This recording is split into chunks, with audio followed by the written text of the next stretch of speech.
কি খাচ্ছ? বিস্কি খাচ্ছি, বিস্কি। কেমন?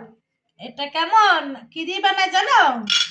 লাল চাল ভেজে তারপরে ভিজাইয়া ধুয়ে রাখতে হয়, তারপরে এই যে নারকেল, এই যে দেখাও দেখাও ক্যামেরাটা দিকে কেন, এই যে নারকেল আছে, নারকেল কোড়াই দাও, তারপর গুড়, এটাকে বলে বিস্কি। এটা বরিশালের বিখ্যাত খাবার। আরো যদি হয় লাল চাল দিয়ে, বরিশালে একদম খাঁটি চাল দিয়ে এটা বানানো, সেই টেস্ট সেই।